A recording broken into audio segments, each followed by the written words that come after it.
বিসমিল্লাহির রহমানির রহিম আলহামদুলিল্লাহি রাব্বিল আলামিন আসসালাতু ওয়াসসালামু আলান নবিয়িল কারীম ওয়া আলিহি ওয়া সাহবিহি আজমাইন।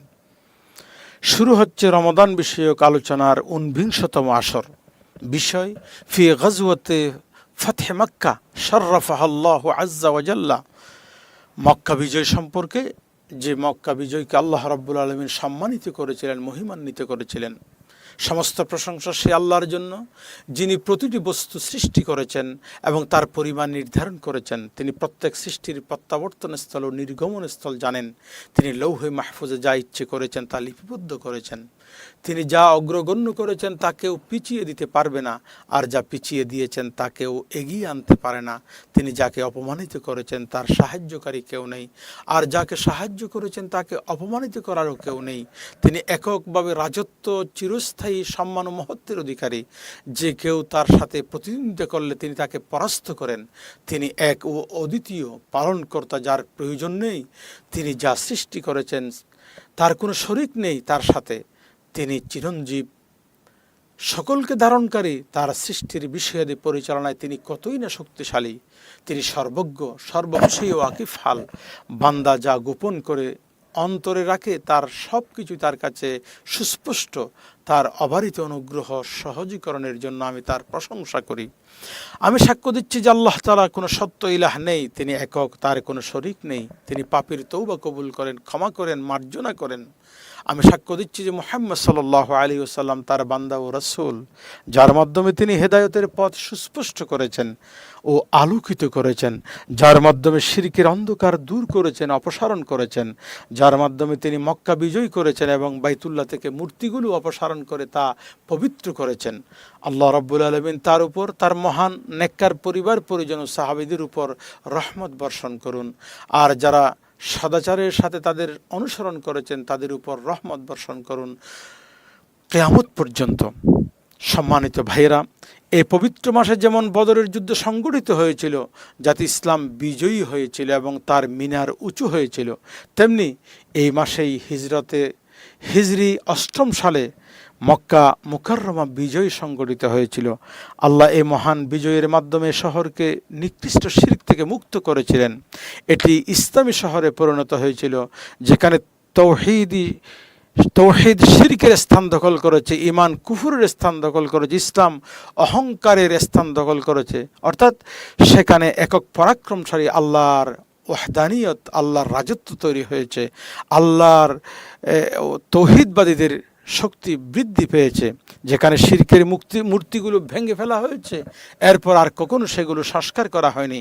এ মহান বিজয়ের কারণ ছিল যখন হিজরি 6ষ্ঠ সালে হুদাইবিয়ার নামক স্থানে নবী করিম সাল্লাল্লাহু আলাইহি ওয়াসাল্লাম ও কুরাইশদের মধ্যে সন্ধি স্থাপন হয়েছিল। তখন কেউ চেয়েছিল মুহাম্মদ সাল্লাল্লাহু আলাইহি ওয়াসাল্লামের সাথে চুক্তিভুক্ত হতে, আর যারা কুরাইশদের সাথে চুক্তিভুক্ত হতে চাইল তারা তাকা করলো। তখন খুজা গোত্র নবী করিম সাল্লাল্লাহু আলাইহি ওয়াসাল্লামের সাথে চুক্তিবদ্ধ হলো এবং বনু বকর গোত্র কুরাইশদের সাথে চুক্তিবদ্ধ হলো। এই দুটি গোত্রের মধ্যে জাহিলি যুগ, এই দুটি গোত্রের মধ্যে জাহিলি যুগ থেকে রক্তের শত্রুতা ছিল। বনু বকর গোত্র এই যুদ্ধবিরতির সুযোগ নিয়ে নিরাপদ অবস্থায় খুজা গোত্রের উপর অতর্কিত হামলা চালালো, আর কুরাইশরা গোপনে তাদের মিত্র বনু বকরকে তাদের লোক ও অস্ত্র দিয়ে সাহায্য করলো। অথচ খুজা ছিল নবী করিম সাল্লাল্লাহু আলাইহি ওয়াসাল্লামের মিত্র। তখন তাদের একটি দল নবী করিম সাল্লাল্লাহু আলাইহি ওয়াসাল্লামের কাছে এসে বনু বকর গোত্রের কাজ ও কুরাইশদের তাদের সাহায্য করার বিষয়ে জানালো। আর কুরাইশরা তাদের এই কাজে খুবই বিব্রত বোধ করলো, বুঝতে পারলো যে তারা তাদের চুক্তি ভঙ্গ করেছে। তারা তাদের নেতা আবু সুফিয়ানকে রাসূল সাল্লাল্লাহু আলাইহি ওয়াসাল্লামের কাছে পাঠালেন। নবী করিম সাল্লাল্লাহু আলাইহি ওয়াসাল্লাম আবু সুফিয়ানকে কোনো সদুত্তর দিলেন না, কারণ তিনি তাদের প্রতি ক্ষিপ্ত ছিলেন ওই চুক্তিভঙ্গের কারণে।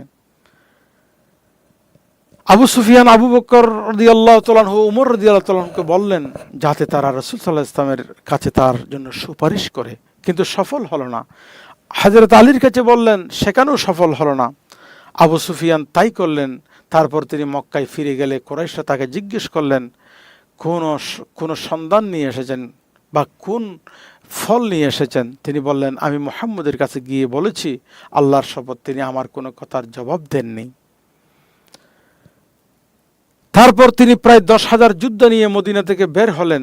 তিনি মদিনায় আব্দুল্লাহ ইবনে উম্মে মাকতুম রাদিয়াল্লাহু তাআলা আনহুকে গভর্নর নিযুক্ত করলেন। প্রতিমধ্যে জুহফা নামক স্থানে তার চাচা আব্বাস রাদিয়াল্লাহু তাআলা আনহু তার পরিবার পরিজন নিয়ে মুসলমান হিসেবে হিজরত করেছিলেন। তিনি তার সাথে মিলিত হলেন। আর আবওয়া নামক স্থানে তার চাচাতো ভাই আবু সুফিয়ান ইবনে হারিস ইবনে আব্দুল মুত্তালিব এবং তার ফুফাতো ভাই আব্দুল্লাহ ইবনে আবি উমাইয়া তার সাথে মিলিত হলেন। তারা ছিল তার তীব্র শত্রু। তারা ইসলাম গ্রহণ করলে তিনি তাদের গ্রহণ করলেন। আবু সুফিয়ান সম্পর্কে তিনি বললেন, আমি আশা করি সে হামজার শাহাদাতের ক্ষতিপূরণ করবে। যখন তিনি সাল্লাল্লাহু আলাইহি ওয়াসাল্লাম মাররুজ জাহরান নামক স্থানে পৌঁছলেন, যা মক্কার নিকটবর্তী, তখন তিনি সেনাবাহিনীকে নির্দেশ দিলেন, তারা 10,000 আগুন জ্বালালো। তিনি ওমর ইবনে খাত্তাবকে প্রহরায় দায়িত্ব নিয়োগ করলেন। আব্বাস রাদিয়াল্লাহু তাআলা আনহু নবী করিম সাল্লাল্লাহু আলাইহি ওয়াসাল্লামের খচ্চরে চড়ে এমন কাউকে খুঁজতে বের হলেন যিনি কুরাইশদেরকে খবর দেবেন, যাতে তারা নবী করিম সাল্লাল্লাহু আলাইহি ওয়াসাল্লামের কাছে বেরিয়ে এসে তার কাছ থেকে নিরাপত্তার আবেদন করতে পারে এবং মক্কা শহরে যুদ্ধ সংগঠিত না হয়। তখন তিনি চলছিলেন আবু সুফিয়ান ইবনে হারবকে বদিল ইবনে ওয়ারকাকে ও বলতে শুনলেন, আমি কখনো এই রাতের মতো এতগুলো আগুন দেখিনি। আব্বাস রাদিয়াল্লাহু তাআলা আনহু আবু সুফিয়ানের আওয়াজ চিনতে পেরে তাকে ডাকলেন। আবু সুফিয়ান বলল, আপনার কি হয়েছে হে আবুল ফাদল? তিনি বললেন, এখানে লোকদের মধ্যে রাসূল সাল্লাল্লাহু আলাইহি ওয়াসাল্লাম আছেন। তিনি বললেন, তাহলে কি উপায়? আব্বাস রাদিয়াল্লাহু তাআলা আনহু বললেন, আপনার পিছনে উঠুন, আমি আপনাকে রাসূল সাল্লাল্লাহু আলাইহি ওয়াসাল্লামের কাছে, আপনি পিছনে উঠুন, আপনি নিয়ে যাই রাসূলুল্লাহর দরবারে এবং আপনার জন্য তার কাছ থেকে নিরাপত্তা চাই। তিনি তাকে নবী করিম সাল্লাল্লাহু আলাইহি ওয়াসাল্লামের কাছে নিয়ে আসলেন। নবী করিম সাল্লাল্লাহু আলাইহি ওয়াসাল্লাম, আফসোস তোমার জন্য হে আবু সুফিয়ান, এখনো কি সময় আসেনি যে তুমি জানবে আল্লাহ ছাড়া কোনো ইলাহ নেই? তিনি বললেন, আমি আমার মাতা পিতার উপর কোরবান হোক, আপনি আমার পিতা মাতার জন্য কোরবান হন। আপনি কতই না সহিষ্ণু, সম্মানিত, আত্মীয়তার সম্পর্ক রক্ষাকারী। আমি জানি আল্লাহর সাথে যদি অন্য কেউ থাকতো তবে সে আমার উপকারে আসতো। তিনি বললেন, এখনো কি সময় আসেনি যে তুমি জানবে আমি আল্লাহর রাসূল? আবু সুফিয়ান ইতস্তত করলেন। তখন আব্বাস রাদিয়াল্লাহু তাআলা আনহু তাকে বললেন, আফসোস তোমার জন্য, ইসলাম গ্রহণ করো। তখন তিনি ইসলাম গ্রহণ করলেন, সত্যের সাক্ষ্য দিলেন। তারপর রাসূল সাল্লাল্লাহু আলাইহি ওয়াসাল্লামকে নির্দেশ দিলেন, রাসূল সাল্লাল্লাহু আলাইহি ওয়াসাল্লাম আব্বাসকে নির্দেশ দিলেন, হ্যাঁ আবু সুফিয়ানকে পাহাড়ের সংকীর্ণ পথে, উপত্যকায় সংকীর্ণ স্থানে দাঁড় করাতে, যাতে মুসলিম বাহিনী তার পাশ দিয়ে অতিক্রম করে। বিভিন্ন গোত্র তাদের পতাকা নিয়ে তার পাশ দিয়ে অতিক্রম করতে লাগলো। প্রতিটি গোত্র অতিক্রম করার সময় সে আব্বাসকে তাদের সম্পর্কে জিজ্ঞেস করত এবং আব্বাস তাকে জানাতেন। তখন আবু সুফিয়ান বলতেন, এদের সাথে আমার কি সম্পর্ক? অবশেষে একটি শক্তিশালী সৈন্যবাহিনী আসলো, যার মতো আগে কখনো দেখা যায়নি। তিনি বললেন, এরা কে? আব্বাস রাদিয়াল্লাহু তাআলা আনহু বললেন, এরা আনসার।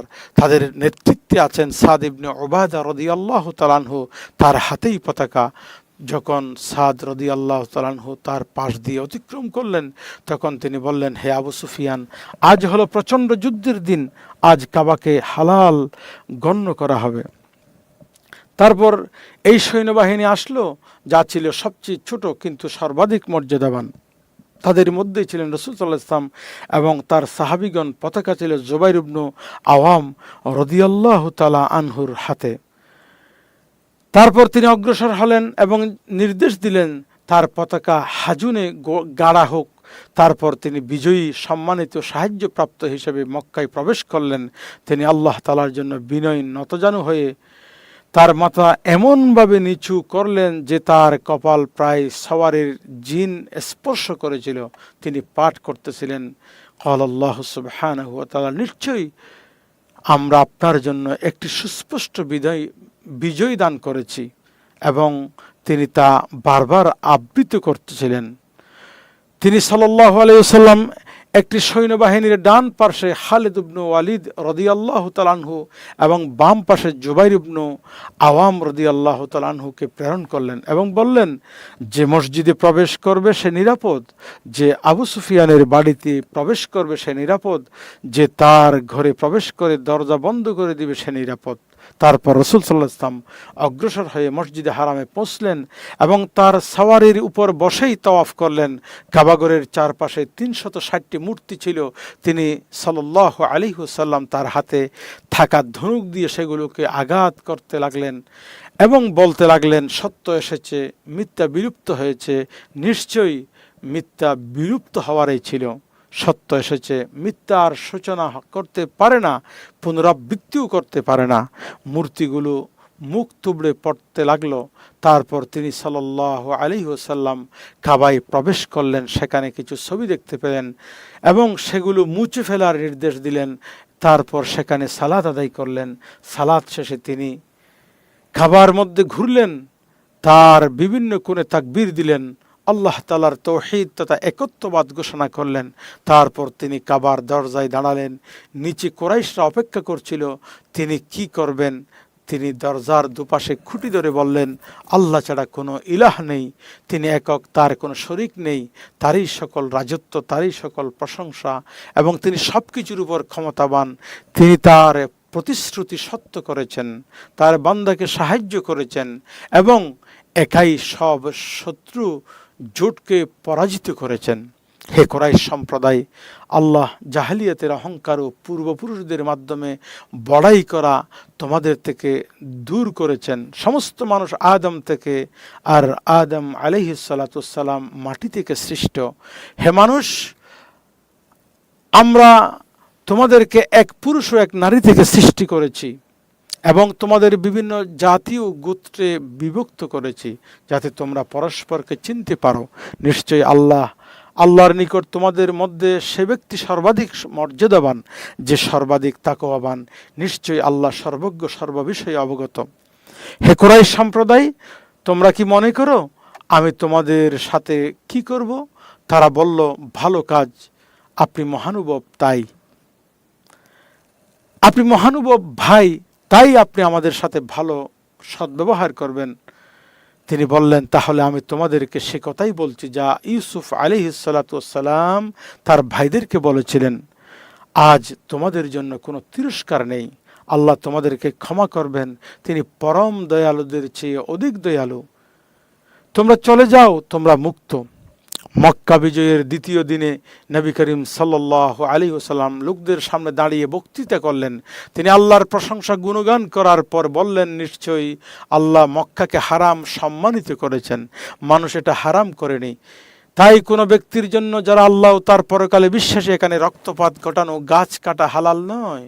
যদি কেউ রাসূল সাল্লাল্লাহু আলাইহি ওয়াসাল্লামের সাথে যুদ্ধ করার অনুমতি দাবি করে, তবে তোমরা বলো, আল্লাহ তার রাসূলকে অনুমতি দিয়েছিলেন, তোমাদেরকে অনুমতি দেন নাই, আর তিনি আমাকে শুধুমাত্র দিনের কিছু সময়ের জন্য অনুমতি দিয়েছিলেন, আর আজ এর সম্মান পূর্বের মতোই ফিরে এসেছে। সুতরাং তোমরা উপস্থিত ব্যক্তিবর্গ অনুপস্থিত ব্যক্তিবর্গকে এই সংবাদ পৌঁছে দিবে। অতএব মক্কা বিজিত হলো। এর মধ্য দিয়ে সুস্পষ্ট বিজয়ের মাধ্যমে আল্লাহ রব্বুল আলামিন সাহায্য সম্পূর্ণ হলো, পরিপূর্ণ হলো। মানুষ দলে দলে আল্লাহর দ্বীনের পথে আগত হলো, প্রবেশ করতে লাগলো। আল্লাহর শহর ইসলামী শহরে পরিণত হলো, যেখানে আল্লাহর তাওহীদের ঘোষণা দেওয়া হলো, তার রসুলের সত্যতা স্বীকার করা হলো, তার কিতাবের শাসন প্রতিষ্ঠিত হলো। এতে রাষ্ট্রীয় ক্ষমতা মুসলমানদের হাতে এলো, শিরিক দূরীভূত হলো, তার অন্ধকার হয়ে গেল, শিরিক মূলোৎপাটিত হয়ে গেল। আল্লাহ মহান, সকল প্রশংসা আল্লাহর জন্য। আর এটা হলো কিয়ামত পর্যন্ত আল্লাহ তার বান্দাদের প্রতি অনুগ্রহ। হে আল্লাহ, আমাদেরকে এই মহান নিয়ামতের শুকরিয়া আদায় করার তৌফিক দান করুন। প্রতিটি সময়ে, প্রতিটি স্থানে ইসলামী উম্মাহকে বিজয় দান করুন। আমাদেরকে, আমাদের পিতামাতাকে, সমস্ত মুসলমানদেরকে ক্ষমা করুন। হে সর্বাধিক দয়ালু।